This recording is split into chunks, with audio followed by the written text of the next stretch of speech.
Die, you scar-faced lint dick!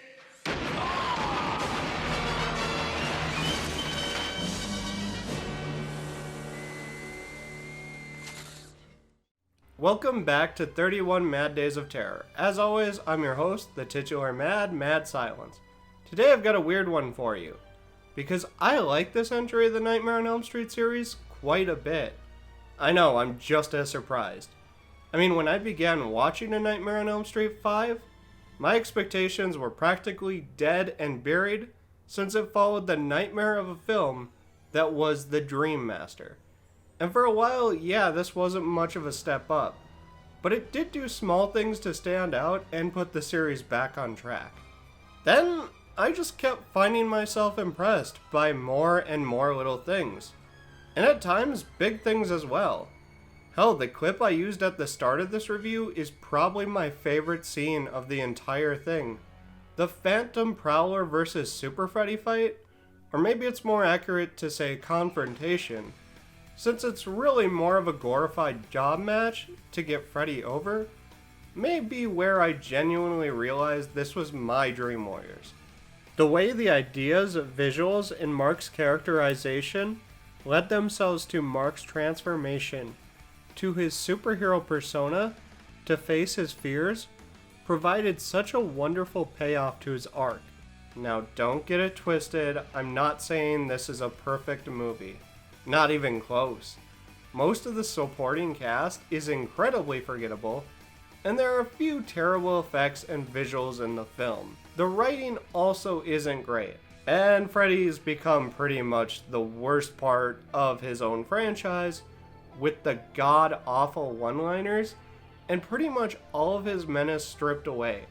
Man's lucky his powers make up for what he's become. That said, the things that worked really worked.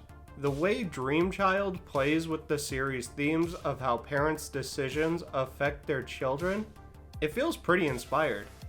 Speaking of parenting, making Alice a mother-to-be was a great idea that adds a new layer to the battle against Freddy, with him trying to corrupt her unborn child, which isn't helped at all by the scrutiny she faces outside the dream world. The development of Alice's father and her relationship with him also parallels what we got with Nancy's father, which was a really nice touch. And when the nightmares and visuals hit, they fucking hit. Hell, one of the kills felt like something straight out of Tetsuo the Iron Man, or really any of the Tetsuo movies, even the bad one. So yes, this is my second favorite Nightmare on Elm Street. Dream Warriors isn't even in the same discussion as this and 2, and I'm not even sorry. At least that means the series has mostly been hits, and very few misses. The question then becomes if Freddy's dead, the final nightmare, is also a pleasant surprise, or if it'll turn this sweet dream into a nightmare I'll beg to wake up from. Until next time though, this is Mad Silence, signing out. It's a new beginning. The beginning of the end for Freddy. Every town has an Elm Street. It's your mind or go for it. We're gonna have to hit him with everything we got. Now I'm playing with It's gotta be power. me and him. Creuger, what's up? What's with kids today, huh? Freddy's dead. The final nightmare.